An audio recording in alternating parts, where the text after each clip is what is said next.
Ya, bismillah. Assalamualaikum warahmatullahi wabarakatuh.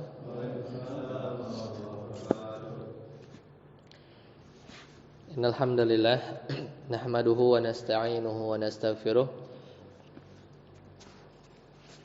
wa na'udzu billahi min sururi anfusina wa min sayyiati a'malina may yahdihillahu fala mudilla lahu wa may yudlil fala hadiya lahu. Asyhadu an la ilaha illallah wahdahu la syarika lah wa asyhadu anna Muhammadan abduhu wa rasuluhu la nabiyya ba'dah. Qala Allah Ta'ala fil Qur'anil Karim, a'udzu billahi minasyaitonir rajim. Ya ayyuhalladzina amanu taqullaha haqqa tuqatih wa la tamutunna illa wa antum muslimun. Ya ayyuhan nas ittaqu rabbakumul ladzi khalaqakum min nafsin wahidah وخلق منها زوجها وبث منهما رجالا كثيرا ونساء واتقوا الله الذي تساءلون به والأرحام إن الله كان عليكم رقيبا أما بعد. Alhamdulillahilladzi binikmatihi tatimmus shalihat. Sekarang kita masuk di pertemuan yang ke-6 ya. Tidak terasa dari rangkaian ya pembelajaran akidah 101 ya, atau akidah untuk pemula. Sekarang di 5 September atau kurang lebih di 21 Safar ya, 1445. Kita masuk terakhir, ini merupakan pertemuan terakhir untuk di bab berkaitan dengan penjelasan secara rinci keimanan kepada Alkitab. Jadi bukan hanya Al-Quran, tapi kitab-kitab yang lain yang Allah turunkan, yang sudah kita bahas di pertemuan 2 pekan yang lalu ya, di tanggal 22 ya, tanggal 22 Agustus. Ya, kita ulang sedikit ya. Jadi kemarin kita sudah bahas ya, di antara urgensinya kenapa kita harus beriman terhadap kitab-kitab Allah ya. Sedangkan beriman kepada kitab Allah ini sebenarnya berkaitan langsung dengan keimanan kepada Allah. Kemudian yang sebelumnya kan malaikat, di mana kita tahu salah satu cara bukan satu-satunya cara Allah menurunkan kitab, itu salah satu cara adalah lewat malaikat ya. Maka kita ketika beriman kepada malaikat ya, otomatis ketika malaikat itu menyampaikan kalamullah ya, kalam Allah kepada nabinya atau rasulnya, maka kita beriman ya, karena malaikat kita beriman. Dan kemudian di antaranya yang lain kita sudah bahas di pekan yang lalu, Allah perintahkan kita ya, perintahkan kita dengan perintah yang sebenar-benarnya ya, dengan perintah sebenar-benarnya. Kemarin kita sebutkan satu ayat surat An-Nisa ayat 136. Allah Ta'ala berfirman, ya ayyuhalladzina amanu aminu, gitu kan. Wahai orang-orang yang beriman, berimanlah, gitu kan. Jadi kayak wahai orang-orang yang duduk, duduklah. Kan udah duduk sebenarnya ya kan. Wahai orang-orang beriman, aminu billahi wa rasulihi wal kitabil ladzi, dan kitab nazzala ala rasulihi ya, yang turun kepada rasulnya, wal kitabil ladzi anzala min qabl. Nah ini, dan juga kitab yang turun, yang enggak turun di masa kamu tapi masa sebelumnya. Nah kemudian di antara urgensinya juga adalah konsekuensi tidak beriman kepada kitab suci ya, baik Al-Quran atau yang sebelumnya, itu bisa dianggap kufur ya, dan seterusnya. Jadi banyak urgensi yang sudah kita bahas. Kemudian di antara hikmahnya juga sudah kita bahas ya. Yang paling kentara adalah dengan diturunkannya kitab, kita nanti di akhirat enggak bisa mengelak ya, atau manusia tidak bisa mengelak lagi bahwasanya enggak ada petunjuk, tidak ada hujah gitu ya. Tidak ada bukti atau penjelasan sehingga saya harus beriman. Nah, enggak lagi. Kenapa? Karena Al-Quran sudah turun atau kitab sudah turun kepada nabi-nabi mereka. Kemudian Di antara definisinya dan nama-namanya ya sudah kita bahas juga ya. Jadi kitab apa saja yang turun, kemudian bagaimana proses turunnya ya, di antara caranya banyak ya. Karena kitab Allah itu adalah salah satu dari kalamullah. Sedangkan kalamullah kita sudah bahas sedikit di pekan yang lalu, 2 pekan yang lalu. Kalamullah itu enggak terbatas. Nah, ya. Lau kanal bahru ya midadan li kalimatihi lanafidal bahru qabla an tanfada kalimati rabbi ya walau ji'na bimithlihi madada. Jadi kalau seandainya lautan itu dijadikan tinta untuk menulis kalam-kalam Allah, niscaya nggak akan cukup. Ya, bahkan di ayat yang lain datangkan lagi laut yang lain ya, tetap juga tidak akan cukup. Ya, tidak akan cukup. Ya, kurang lebih itu ya. Oh ya, kemarin juga sudah kita bahas perbedaan antara Al-Qur'an kemudian dengan hadis qudsi ya. Hadis qudsi, karena hadis qudsi juga bunyinya adalah Allah taala berfirman, gitu kan. Dan bedanya dengan hadis nabawi.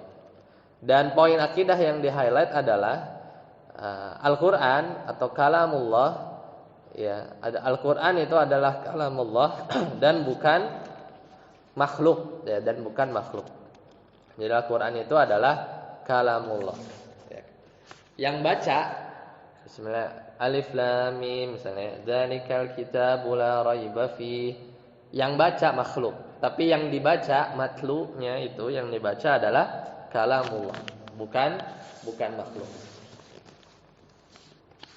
Ya, kemarin juga kita udah singgung ya, karena banyak konsep ya akidah yang berkaitan dengan itu ya, karena nanti turunannya banyak. Ya, tapi mudahnya seperti itu dengan kita meyakini bahwa kalam Al-Qur'an adalah kalamullah, bukan makhluk. Ya, di antara contoh penyimpangannya adalah ya ketika dibawa ya atau berhasil bahwasanya Al-Qur'an itu makhluk.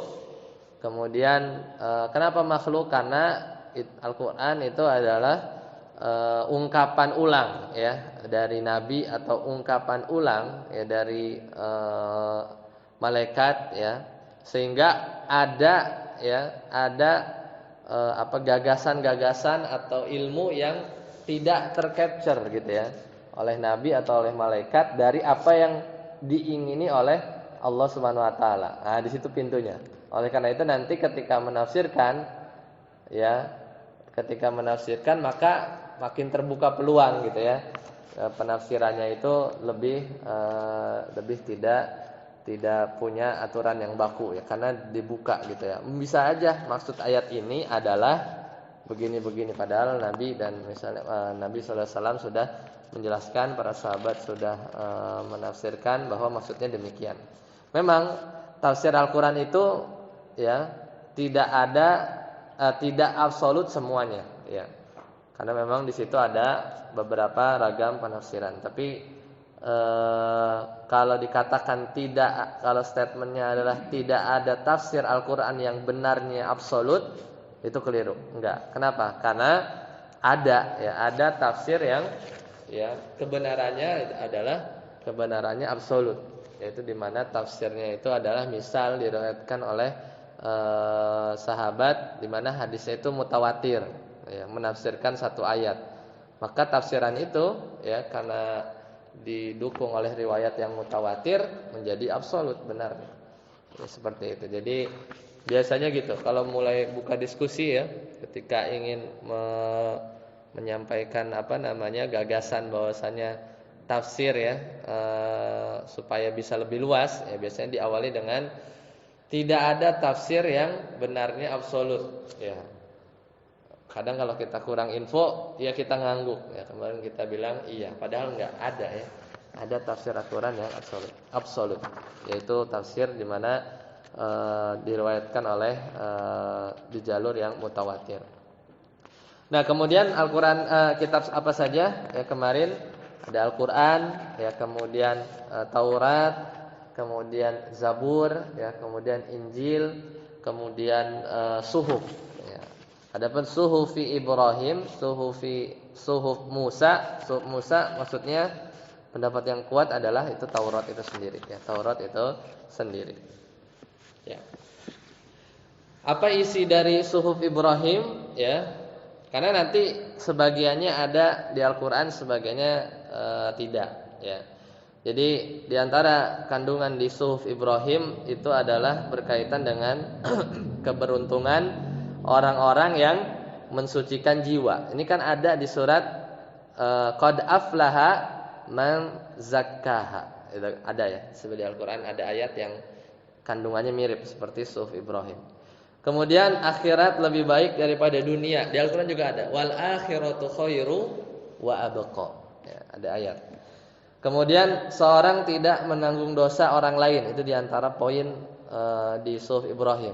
Ini juga ada. Wala taziru waziratu wizra ukhra. Jadi orang lain enggak menanggung dosa orang yang lain. Kemudian seorang tidak mendapatkan balasan selain yang dia perbuat. Ya, di Al-Qur'an juga ada. Kaidah fikih juga sama. Ya, al-jaza min jinsil amal, atau wa may ya'mal mithqala, ya, barang siapa yang beramal sebesar biji dzarrah kebaikan juga dibalas, ya. Itu di antara Suhuf Ibrahim. Kemudian Musa, kan Nabi Bani Israil turun, ya, Musa. Baru ada ayat apa? Kitab apa lagi?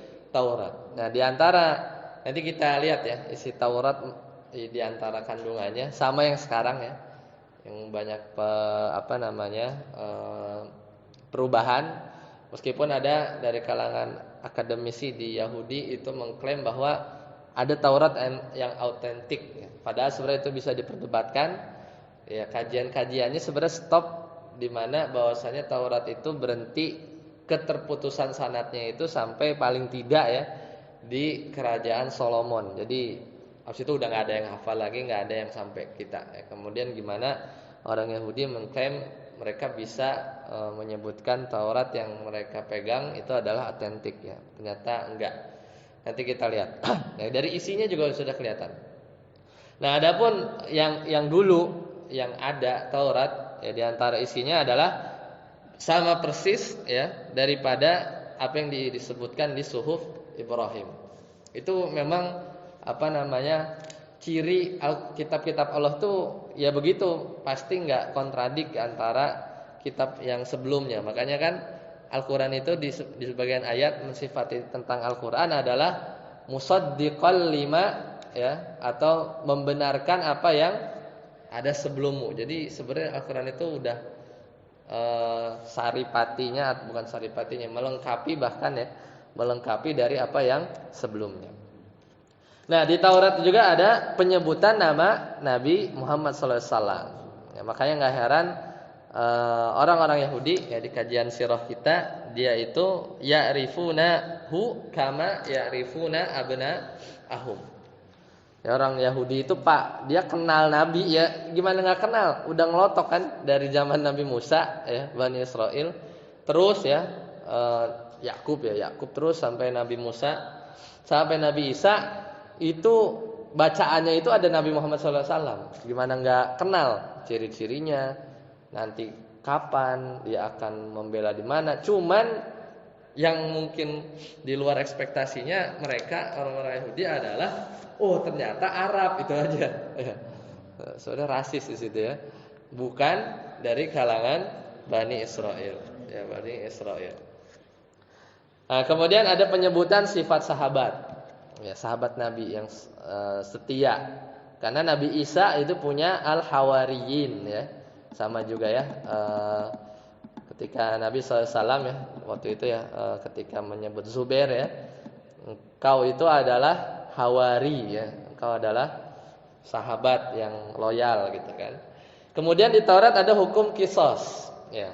Kisosnya mirip. Makanya ketika di zaman Nabi SAW ada orang yang rajam, ada yang berzina di antara mereka orang Yahudi, ya. Kemudian karena di Madinah itu kepala negaranya Nabi Muhammad SAW ya, di Piagam Madinah, orang-orang Yahudi kan tunduk gitu ya. Ketika mau berhukum ya jangan dirajam tapi diubah ya. Disitulah Nabi SAW enggak ya, karena kalau rajam mereka ubah orang-orang yang berzina itu dengan apa? Diseret ya, diseret, dicoret-coret ya, kemudian diarak. Jadi intinya dipermalukan supaya enggak dirajam. Ya. Supaya tidak dirajam. Padahal di Taurat mereka itu ada hukum qisas. Ya, ada rajam juga, ada rajam, potong tangan. Nah, kemudian turun ada Zabur ya.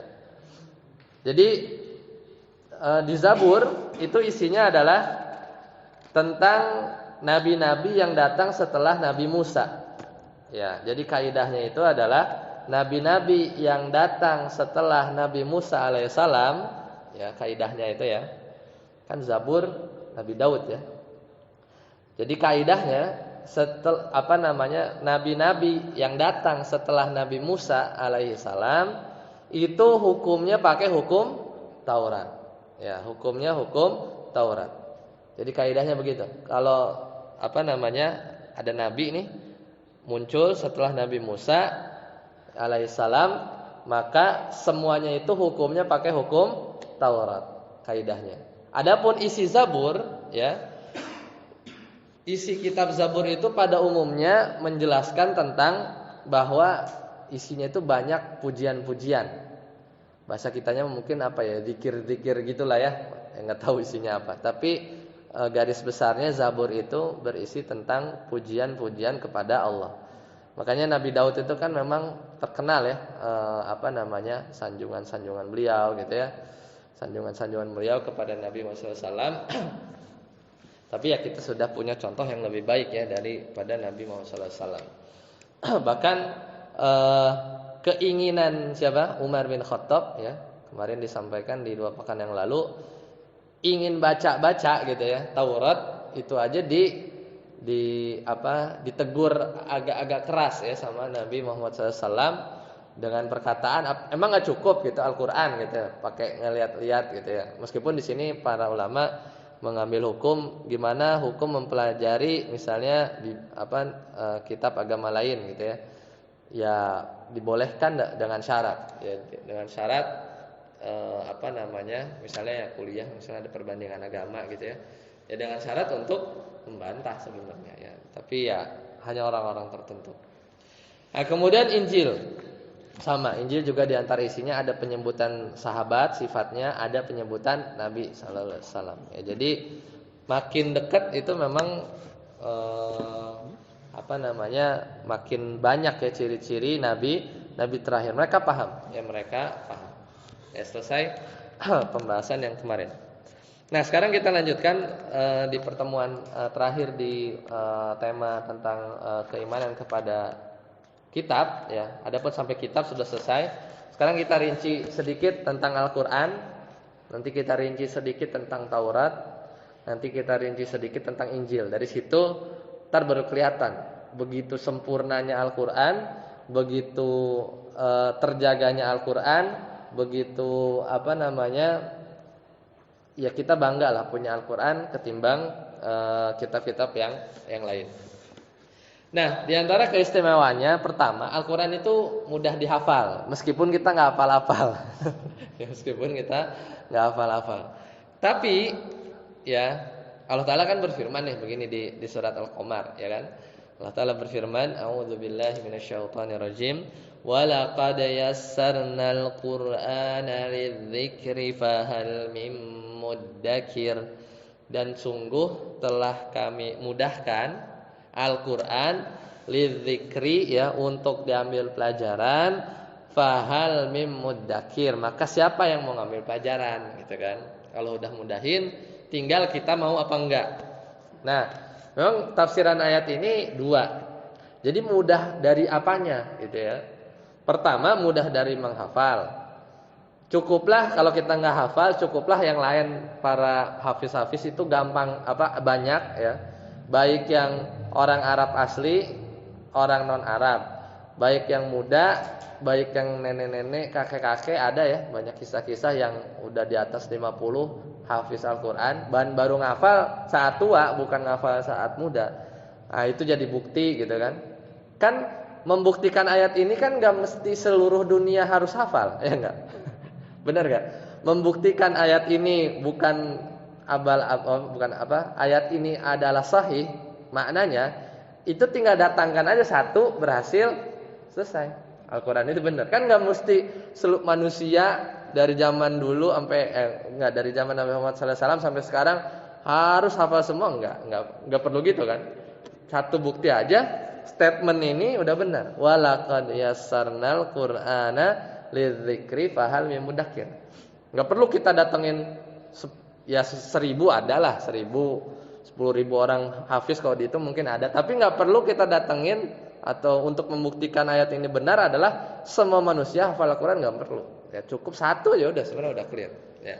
Nah, sisi pertama mudah dihafal itu tadilah kita sudah banyak lah ya di acara-acara TV ya, hafiz Quran, hafiz cilik gitu ya, yang buta ya maksudnya yang tunanetra atau yang ya banyak kekurangan, bahkan yang apa sih namanya ya, ada sindrom gitu ya, lupa namanya, itu bisa gitu kan, itu bisa. Nah, jadi itu udah lebih dari cukup bukti-bukti yang ada bahwa memang dari sisi hafal dari sisi mudah dihafal itu valid. Kok kita nggak hafal-hafal, pahal ya, tinggal dicek kitanya, bukan nyalahin Al-Qur'annya. Bukan nyalahin Al-Qur'annya. Ya ada banyak cara dan kita mesti berdoa kepada Allah Subhanahu wa taala untuk menghafal Al-Qur'an. Dulu ya dulu waktu tahun berapa ya? 2016 ya. Waktu itu anak lagi liburan semester ya. Pas di ITB semester 7 ke 8 kalau enggak salah. Anak ikut daurah ya di Megamendung ya, di Puncak. Bayar 5 juta 40 hari. Nah, kan 40 hari. Judulnya itu daurah menghafal Al-Qur'an 40 hari gitu, 40 hari waktu itu. Nah, anak bayar 5 juta waktu itu ikut. Nah, pas datang anak, jadi bukan hari ke-1, tapi hari kelima apa gitu kalau nggak salah. Hari kelima datang, terus sekamar lah ya, sekamar sama orang-orang, mungkin ada ahwatnya beda villa. Nah, yang ikhwannya itu sekitar 20 gitu. Nah, ada yang muhafiznya itu yang nyimak mungkin masih di bawah ana waktu itu 2 tahun, mungkin umurnya waktu itu masih 18-an gitu ya. Tapi ada juga ustadznya alumni Mesir waktu itu yang inilah yang koordinatornya. Itu memang beragam tuh, dari yang kecil ya sampai yang teman sekamar ana seumuran Pak Ari kali. Jadi ditanya, "Pak, kesini?" "Iya, motivasinya apa?" "Ya saya mau hafal Quran." "Emang gak kerja Pak?" Pertanyaan itu dulu kan. "Emang kagak kerja?" gitu.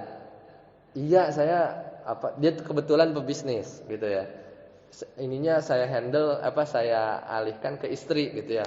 HP juga ditaruh. Jadi memang HP itu sebenarnya boleh bawa, cuman ditaruh di tas karena ngeganggu gitu kan. Boleh di jam-jam tertentu." Itu satu. Nah, kemudian ada yang ya banyak sih, yang tua itu paling ingat tuh umur 45 loh, paling saya ingat. Nah, dan waktu itu anak ikut cuman di 10 hari pertama ya kan, jadi 15, terus anak sempat pulang karena harus ada urusan, kemudian balik lagi di akhir-akhir. Nah, pas anak balik yang kedua, itu si bapak pas anak datang pas subuh ternyata dia setoran terakhir ya. Setoran terakhir. Jadi setoran terakhirnya itu adalah An-Naba ya, ayat 1 sampai ayat 30. Nah, jadi habis udah dia jadi dia setoran lengkap 30 juz. Meskipun sebelumnya lupa kesananya. Jadi memang kan daurahnya menghafal Al-Qur'an, bukan menghafal dan memutkinkan hafalan. Tapi ada perasaan ya haru, sedih gitu ya. Dia bisa gitu karena itu pas dia baca itu dia setoran terakhirnya itu adalah An-Naba ayat 1 sampai ayat 30 gitu. Kenapa bisa di situ? Karena model ngafalinnya itu pakai puteran. Ya, jadi kan Al-Qur'an kita itu kan 30 juz. Satu juz itu kan 20 halaman. Nah, kita itu nyetornya itu bukan per juz, tapi per putaran. Jadi satu putaran itu adalah di mana kita dianggap menyelesaikan satu putaran itu ketika kita menyetorkan 20 halaman. Ya, jadi caranya kita menghafal di setiap juz di bagian halaman terakhirnya dulu. Jadi putaran pertama itu begini. Juz 1 halaman paling terakhir, halaman 20. Juz 2 halaman 40. Juz 3 halaman 60. Sampai nanti juz 30 halaman terakhir tuh, kulhu yang 3 kulhu. Ntar diparaf gitu ya. Ada yang satu hari itu satu putaran dia. Ya, jadi awal-awalnya bertambah. Si bapak-bapak itu pas Anda tanya dulu ngafalin satu halaman berapa? 1,5 jam. Sekarang berapa? 20-30 menit lah satu halaman gitu. Hafalan setor. Karena dia udah hari ke-30 di situ dia. Hari ke-30. Gitu. Nanti balik lagi juz 1 halaman 19. Juz kedua halaman 39. Gitu kan? Nah, gitu. Sampai putaran kedua. Jadi nanti dikatakan sempurna nyetorin hafalan 30 juz itu adalah juz 30 halaman, yaitu An-Naba itu. An-Naba ya Amaya Tasalun sampai 30. Kelar gitu. Untuk mutkinnya gimana? Ada dorohnya lagi dan dorohnya 2 tahun. Jadi ngafalin tuh gampang. Kalau mutkinnya 2 tahun. Waktu itu anak nggak sampai selesai. Anak waktu itu cuma nyetor putaran 13. Putaran 13. Jadi kalau hafal ya gitu, ngacak. Anak berarti nyetor 13 halaman per juznya. Nah, sisa 7 halaman per juznya. Karena anak waktu itu tanda tangannya sampai setoran itu putaran ke-13 gitu. Jadi anak sudah menghafalkan 13 halaman setiap juz gitu. Jadi gitu. Kenapa gitu? Karena supaya jadi diantara waktu itu sebelum mulai ngafal tuh sebelum setorannya itu suruh baca Al-Baqarah ya di depan si muhafiznya itu sama nerjemahin. Tapi nerjemahinnya gini, kan jadi kita ini sedikit sharing ya. Jadi diantara caranya mungkin di daurah yang lain banyak. Kita tuh pakai Al-Qur'an yang perkata. Yang perkata yang bawahnya itu perkata. Nah, makanya pas setoran pertama ini kualifikasi sebelum setoran itu kita harus baca Al-Baqarah misalnya Alif Lam Mim dzalikal kitabul la raiba fih.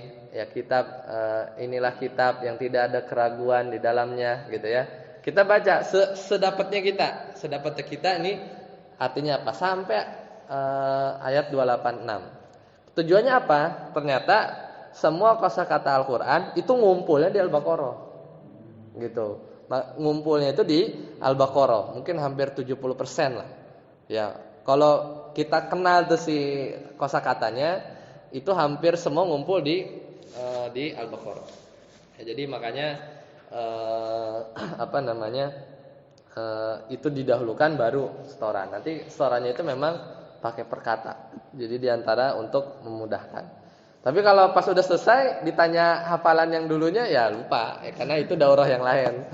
Daurah mutkinnya itu 2 tahun. Tapi seenggaknya pernah hafal ya, supaya semangat. Kemudian kenapa urutannya begitu? Supaya enggak jenuh ya. Karena idealnya kalau yang konvensional itu kita ngafal tuh diantara sarannya adalah juz-juz terakhir ya. Karena kalau kita hafal juz 30 29, 28 itu kita udah ngafalin setengah Al-Qur'an, percaya enggak? Karena di juz 28 itu kita udah bagi 114 bagi 2. 57 surat itu dari juz 1 sampai juz 27, coba aja belah. 57 belakang itu di 2 juz terakhir. Jadi kalau antum ngafalin 2 juz terakhir itu antum udah bilang, anak udah apa setengah Al-Qur'an. Iya benar. Benar ya. Udah setengah Al-Qur'an. Ya, jadi Itu ya, apa namanya? Kalau metode konvensional memang disarankan belakang. Kemudian kalau yang tadi itu supaya apa ya? Setiap satu kali putaran kita punya satu semangat baru. Oh, udah ngafalin Al-Qur'an 1/20 tapi 1/20 karena kita udah ngafalin ayat-ayat belakangnya setiap juz gitu ya. Jadi begitulah apa metode yang unik ya. Jadi ya kerjanya sholat, makan, bangun jam 4, tidur jam 9 gitu ya. Terus aja gitu ngafalin. Ya, ada yang di depan kolam renang, ada yang madep gunung ya, ada olahraganya dikit lah ya. Tapi ya HP itu disimpan dulu gitu ya. Kadang memang itu yang bikin distorsi. Nah, itu balik lagi. Jadi itu yang keistimewaan pertama. Nah, sisi yang kedua, mudahnya itu dalam mengambil pelajaran. Nah, ini sama aja ya. Untuk membuktikan ini cuman datangin satu bukti. Ternyata ada orang yang bahkan kagak ngerti bahasa Arab di luar negeri sana tuh ya. Dia cuman kenapa masuk Islam? Ini dengar ayat ini, ngerti nggak? Enggak. Tapi dia tersentuh aja, ya kan? Ya, sesimpel itu. Dia dengar kayak tersentuh padahal dia belum paham. Itu udah cukup bikin hatinya ya Allah bukakan hidayah. Ya, jadi apalagi yang buka tafsir ya. Kemudian paham tentang Al-Qur'an itu seperti apa? Ya, maksudnya tafsirannya yaitu makin ya fahal ya mim mudzakir. Maka emang apa namanya? Adakah orang yang mau mengambil pelajaran? Ya, jadi itu sudah ya. Jadi dari dua sisi. Kemudian yang kedua adalah Al-Qur'an itu mukjizat. Nah, kan kalau ya nabi-nabi lain kan mukjizatnya kita tahu lah ya. Sekarang gini, satu mukjizat itu tidak dikatakan mukjizat kecuali memenuhi 3 syarat. Jadi pertama adalah ada tantangan. Pasti di setiap mukjizat itu ada yang nantang. Siapa yang nantang? Yang kagak percaya, gitu kan? Itu satu. Nah, jadi ada tantangan ya untuk mendatangkan yang semisalnya atau mendatangkan sesuatu dengan terang-terangan. Kemudian tidak ada orang lain yang bisa datangin itu, yang semisal. Itu terjadi tuh, baik yang mukjizatnya ontanya Nabi Soleh atau tongkatnya Nabi Musa atau ngidupin orang matinya Nabi Isa dan seterusnya, itu selalu ada poin itu. Sama Al-Qur'an juga ditantang. Bahkan di Al-Qur'an sendiri ditantang balik kan, apa namanya? Am yaqulu naktarah. Apakah mereka itu bilang kamu buat-buat Al-Qur'an? Qul, maka katakanlah fa'tu, datangkanlah wahai orang-orang kafir Quraisy bi asyri suwarin 10 apa? 10 surat. Di ayat yang lain nanti turun ayat. Ya. Satu surat aja deh, satu surat. Ya, bahkan satu ayat aja enggak bisa ya. Bahkan huruf muqatta'ah saja enggak bisa. Alif lam mim atau alif lam ra dan misalnya mereka enggak bisa. Ya.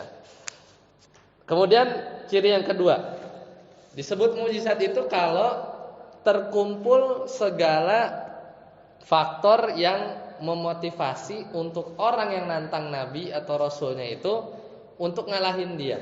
Nah, jadi Al-Qur'an itu kan datang nih sebagai mukjizat ya kepada orang Quraisy, yang orang Quraisy itu memang dengan sekuat jiwa dan raga mereka ingin menghancurkan dakwah Nabi. Kemudian kemampuan yang ada saat itu adalah syair lagi berkembang ya, jago syair gitu ya, di sana ya peradabannya itu. Kemudian datang Al-Qur'an ngalahin itu semua. Mereka mampu enggak untuk bisa mengalahkan Al-Qur'an? Ternyata enggak. Dan yang terakhir, tidak ada halangan fisik bagi orang yang menantang Nabi ya untuk melawan Nabi ya terhadap mukjizatnya. Ya kan orang-orang Quraisy kan enggak dipenjara ya, tidak terboikot sama Nabi sehingga mereka enggak bisa melawan Nabi, enggak, bahkan justru kebalikannya. Mereka malah ya memboikot Nabi ya, mengusir Nabi dan seterusnya. Jadi itu diantara ciri-ciri mukjizat dan itu terpenuhi ya, itu terpenuhi dari Al-Qur'an sebagai mukjizat. Ya, sisi mukjizat yang lain banyak. Ini ada kitabnya tersendiri, bahkan salah satu cabang ilmu dari ulumul Quran, yaitu namanya ijaz, ya, ijaz Al-Quran. Ya, itu banyak, ya, mukjizat-mukjizat dibahas di sisi itu. Nah, kemudian Al-Quran terjaga keontentikannya, ya. Jadi keasliannya itu terjaga karena ini janji Allah Subhanahu wa taala di surat Al-Hijr. Bahwasanya Allah taala berfirman, "Inna nahnu nazzalna dzikra wa inna lahu lahafizun." Sesungguhnya kami turunkan az-zikr, maksudnya Al-Qur'an, wa inna lahu, dan bagi Al-Qur'an itu ada, ya, lahafizun, ada yang menjaga. Baik dari sisi hadis, ya, yang menjaga, kemudian juga orang-orang yang menghafal, ya, itu terjaga dan tersebar secara apa? Mutawatir. Mutawatir itu cirinya adalah kabar yang bisa diindra, mata, dengar, rasa, ya, harus diindra, kemudian tersebar, ya, ke banyak orang, ya, sampai bercabang gitu, ya. Kalau MLM tuh wah banyak lah, ke bawahnya tuh banyak, dan nggak mungkin seorang banyak itu bersepakat dalam dusta. Paling gampang itu adalah kabar tentang tsunami. Nah, tsunami itu bisa diindra nggak? Bisa. Ada yang ngelihat, ada yang ngerasa, ada yang kesapu bahkan mungkin, ya. Ya, kemudian tersebar berita, ya, kemudian ke banyak orang, bahkan seluruh dunia. Tiba-tiba tahun 2023 ada orang yang bilang tsunami tahun 2000-an itu bohong gitu. Kira-kira percaya nggak sama orang ini? Nggak percaya lah orang, beritanya udah mutawatir, ya. Kok mutawatir? Memang terpenuhi syaratnya? Iya. Bisa diindra. Nyebar. Antum googling aja mungkin masih ada tuh jejak-jejak digitalnya kan. Kemudian bisa nggak semua orang itu sepakat buat berdusta bahwa kita sepakat, ya, ini ada tsunami, ya, gitu. Semua orang itu sampai masa negara tetangga ketipu, ya, ngirim bantuan padahal nggak ada tsunami, kan nggak mungkin kan? Nah, itu mutawatir. Itu gampangnya membahasakan mutawatir. Al-Quran itu begitu.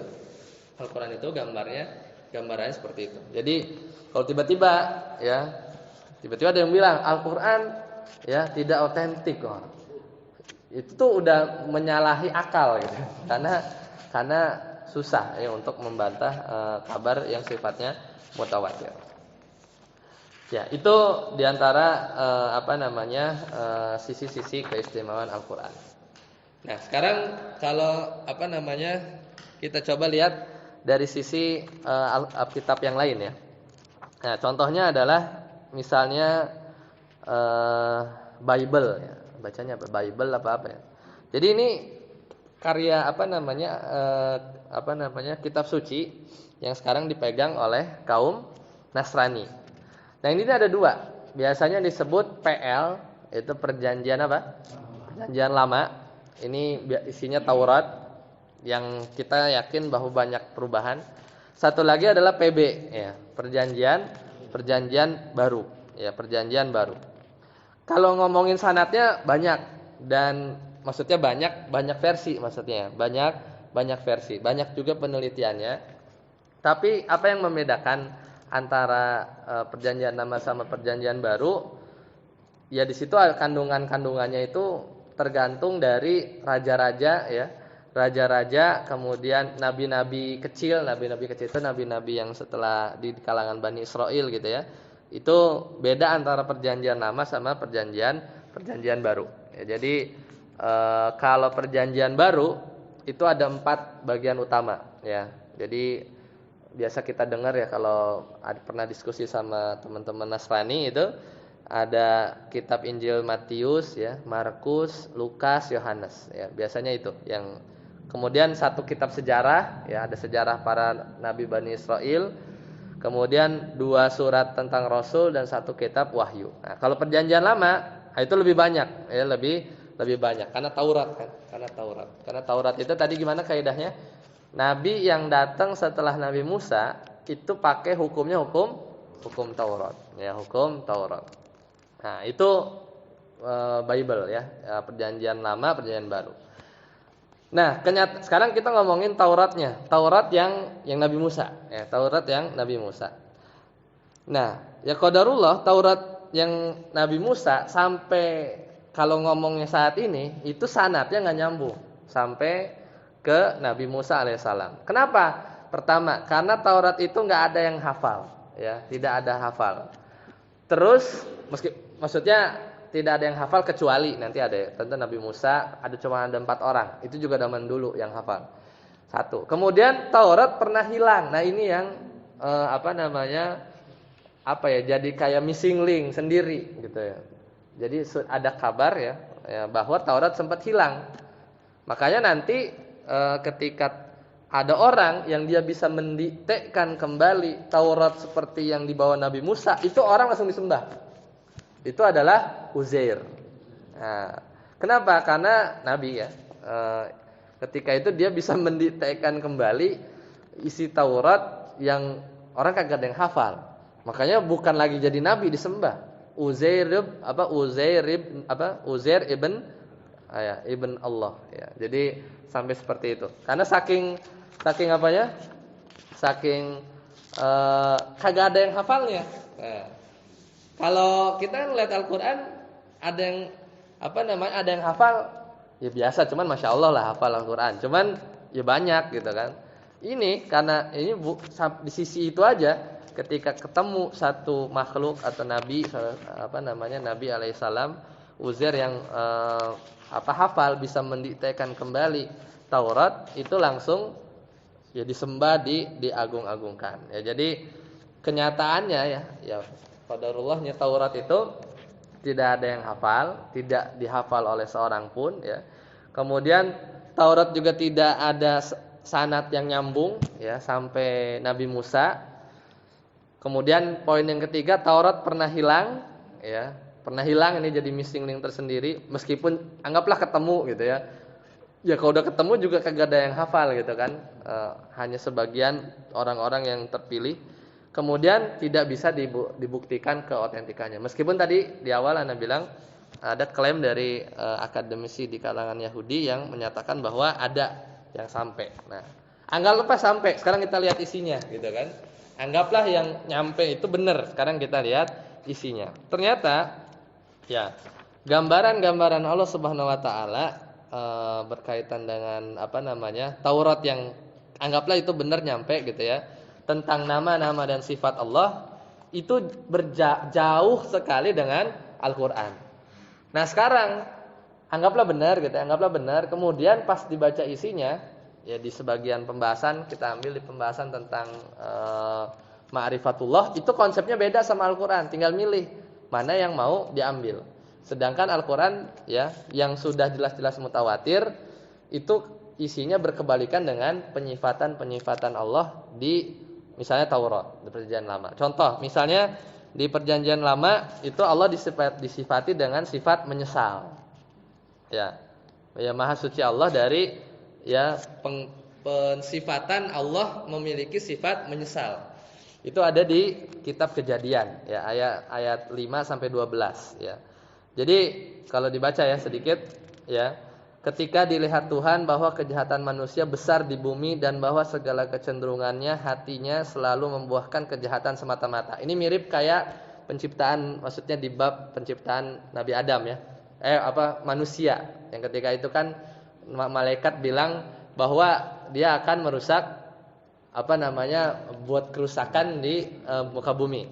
Kemudian, maka menyesallah Tuhan bahwa ia telah menjadikan manusia di bumi. Ya, dan hal itu memilukan hatinya.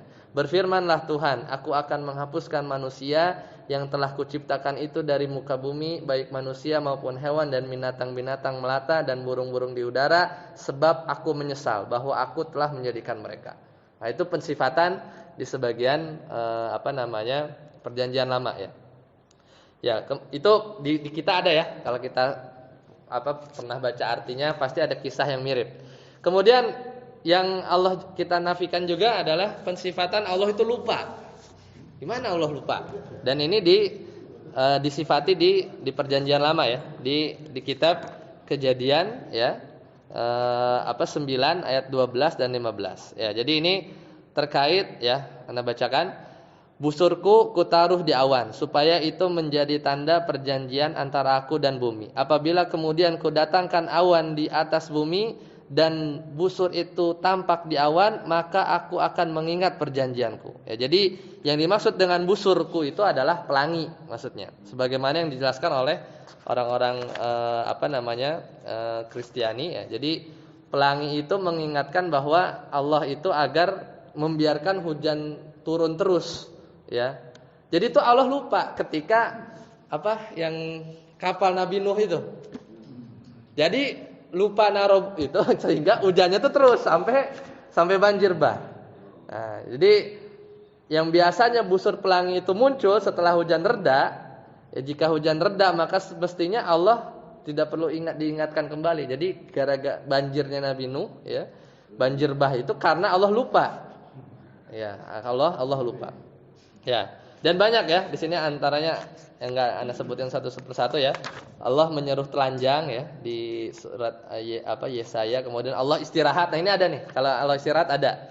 Di versi kita soalnya kan masuk ya ketika klaim orang-orang Yahudi khalaqas samawati wal arda fi sittati ayyam ya, tsummastawa 'alal arsy. Kenapa 6 hari gitu? Kata mereka orang-orang Yahudi ya, karena satu harinya itu Allah istirahat, capek ya untuk menciptakan langit dan bumi. Oleh karena itu kita hari Sabtu kita kalau sama tuh ya inilah merasa apa sih namanya? Ya, supaya samalah dengan Allah gitu ya. Yang satu hari istirahat, kita istirahat hari Sabtu gitu ya. Itu istirahat hari Sabtu. Jadi di surat Kejadian juga ya, maka diberkatinya hari yang ketujuh itu dan dijadikannya hari yang khusus karena pada hari itu Allah beristirahat setelah penyelesaian pekerjaannya ya. Itu di sebagian ini ya. Sebagian mereka menggunakan istiraha. Ya, jadi di surat Qaf ya, Allah Taala berfirman, "Walaqad khalaqnas samawati wal arda wama bainahuma fi sittati ayyamin wama massana min lughub." Ya. Allah bisa enggak nyiptain langit lebih satu hari doang? Ya bisa. Ya. Tapi Allah ya ciptainnya memang 6 hari dan kami sedikit pun tidak dicoel gitu ya dengan keletihan. Wama massana min lughub. Wama massana min lughub. Nah, jadi itu ya. Jadi mereka mensifati Allah beristirahat. Ya, komentarnya gimana? Ya, tentunya ya tadi kita bilang Tuhan itu enggak layaklah dikatakan beristirahat karena itu menunjukkan bahwa Tuhan ya, konsep Tuhan mereka itu punya sifat lelah. Kalau Tuhan dengan konsep kita udah lewat ya pembahasan tentang iman kepada Allah. Kalau Tuhan punya sifat lelah, konsekuensinya adalah Tuhan tidak sempurna. Ya, sedangkan dalam Islam justru Allah itu ya menjelaskan bahwa Allah tidak boleh lelah. Tadi dalilnya apa? Surat Qaf. Wama massanna min lughub. Dan Allah itu jangankan tertimpa letih, kecolek aja gitu ya. Massa itu gitu menyentuh gitu ya. Kesentuh aja enggak ya. Mil lugub itu keletihan. Ya, jangankan Allah kena letih. Penduduk surga aja enggak bakal ngerasain letih, masa Allah letih? Ya enggak, aneh enggak? Jadi penghuni surga nih bagi orang-orang beriman yang masuk surga itu dicabut rasa letih dan lelah. Lah, gimana ada Tuhan dengan konsep dia punya sifat letih. Ya anehnya sebagian mereka itu mengakui bahwa Tuhan memang istirahat. Nah, dan demikian ya, mereka juga mengajarkan kepada manusia ya pola kerja yang yang benar ya, pola kerja yang benar. Jadi sebagian mereka tuh berkata bahwa apakah Allah cuti gitu kan. Kemudian sampai seperti itulah ya, alias istirahat. Padahal ya tidak seperti itu. Kemudian Allah disifati bohong. Ini kejadian ada di kitab mereka ketika ada kisah Nabi Adam. Kita tahu ya kalau kisah Nabi Adam yang buah khuldi ada ya, ada. Cuman kalau di versi mereka Lalu Tuhan Allah memberi perintah ini kepada manusia, semua pohon dalam taman ini boleh kau makan buahnya dengan bebas. Oh, apa? Tetapi pohon pengetahuan tentang yang baik dan yang jahat itu janganlah kau makan buahnya, sebab pada hari engkau memakannya pastilah engkau mati. Ketika Nabi Adam makan mati enggak? Enggak. Di mana, Pak? Dikeluarkan, ya, dikeluarkan. Ya, kemudian tetapi tentang buah pohon yang ada di tengah-tengah taman Allah berfirman, jangan kamu makan ataupun raba buah itu, nanti kamu mati. Tetapi ular itu berkata kepada perempuan itu, sekali-kali kamu tidak akan mati. Jadi gambaran iblis kalau di kitab mereka itu ular. Ya, jadi ular bisikin Hawa, Siti Hawa. Nah, jadi ketika Adam dan Hawa memakan buah tersebut, ternyata mereka berdua mati enggak? Enggak. Berarti mereka sifati Allah berbohong kepada Adam dan Hawa. Padahal justru di sisi lain mereka mensifati Allah dengan bohong. Justru iblis yang benar dan jujur. Karena iblis mengatakan bahwa kalian kata di Al-Qur'an, kalian akan hidup selamanya, ya kan? Makanya dinamakan bahwa Khalid. Jadi ini ada di bab lain tentang qasas Al-Qur'an, ibroh besar ya dari kisah Adam dan Hawa itu adalah kita tuh jangan mendahulukan sesuatu yang Allah larang. Jadi gini, ibrohnya dalam kisah Adam dan Hawa itu kalimat simpelnya, tidak semua perintah Allah itu kita ketahui hikmahnya. Itu ibroh besarnya. Dari kisah Adam dan Hawa akhirnya makan buah khuldi, kemudian akhirnya terjadi apa yang terjadi, dikeluarkan dari surga. Tidak semua perintah Allah itu ya kita ketahui hikmahnya. Ya, tidak. Jadi ketika kenapa sih gitu ya? Allah larang makan buah itu, ya murni perintah aja, mau nguji aja gitu ya, mau nguji aja. Enggak mesti kita dalam beribadah tuh kita beribadah ini emang apa sih manfaatnya, atau ya kalau ketemu alhamdulillah, kalau enggak ya ta'abbud. Ya memang al perintah begitu. Gitu. Akhirnya setan masuk di situ, ya. Karena manusia itu pengennya tuh tahu ilat gitu ya, tahu ilat, sebab gitu, akibat, hikmah. Kadang memang dalam ibadah itu ada yang sifatnya ta'abudi. Setan masuk situ, godalah Adam dan Hawa, kemudian ya diiming-imingi dengan sesuatu yang itu manusia itu senang. Itu adalah keabadian, ya kan? Makanlah buah itu sehingga kamu nanti akan lama gitu ya di sini. Di situ lah masuk. Karena sebab ya kita memang kadang nggak tahu ilatnya, itu nggak mesti tahu ya, seperti itu. Kemudian di sifat yang lain itu Allah dinasihati Nabi Ibrahim. Nabi Ibrahim itu menasihati Allah. Allah tidak tahu ya. Kemudian Allah berjalan di surga. Ini sifat-sifat mereka ya. Sifat-sifat yang disifati dalam kitab-kitab mereka. Allah berada di dalam tiang. Allah menjadikan Musa sebagai tuhannya Fir'aun ya. Allah bergulat dengan Yakub dan kalah ya. Kemudian Nabi Adam menyalahkan Hawa ya. Setelah makan Nabi Adam nyalahin Hawa. Kemudian Nabi Ibrahim menasihati Allah, sama juga ya. Nabi Lut dibuat mabuk oleh putrinya, kemudian diajak berhubungan. Ini banyak. Makanya kisah-kisah Israiliyat itu kata Ali bin Abi Thalib buang jauh-jauh gitu ya. Tapi sebagian ahli tafsir kalau sesuai dengan Al-Qur'an itu diambil. Kalau enggak kalau bertentangan ditolak. Ini Israiliyat. Israil itu ya begini, kisah-kisah yang nempel kadang di Taurat atau Injil gitu ya, atau para sahabat yang bergaulnya sama orang-orang Yahudi ada. Jadi ada inputan Israiliyat. Terus kalau ada kisah yang enggak dijelasin di Al-Qur'an, kita tawakuf, enggak benerin, enggak salahin. Karena bisa jadi bener. Kan soalnya kan ini kan kisah yang ya di masa-masa Israel, Bani Israel. Bisa jadi benar, bisa jadi enggak. Kalau memang enggak dibenarkan dalam Al-Qur'an.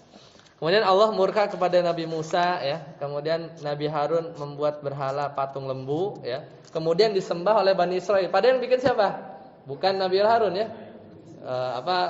Itu satu kaum yang dia bikin ya. Dia mungutin waktu lari ya di Laut Merah tuh dia mungutin emas-emasnya Fir'aun ya. Kemudian nyampe di seberang dia bikin ya. Nabi Daud berzina dengan istri prajurit. Nah, ini juga menarik nih ya. Kalau di versi Al-Qur'an tuh lain ya. Dan ini salah satu kesalahan ya Nabi Daud yang Nabi Daud bertobat ya. Panjang sih kalau diceritain. Kemudian Nabi Sulaiman di akhir hayatnya murtad dan menyembah berhala. Ini di kitab Raja-Raja. Nabi Ayub suka berkeluh kesah dan protes terhadap ketentuan Allah. Ya beda ya. Nabi Yakub licik dalam merampas kenabian dari kakaknya. Karena ini Nabi Yakub itu kan dia anak dari salah satu Esau ya. Jadi kenabian tuh bisa diambil. Akhirnya jadilah Yakub yang menjadi nabi ya. Karena ayahnya buta ya, kemudian salah ngewarisin kenabian. Ya gitu. Kurang lebih gitulah, ceritanya panjang.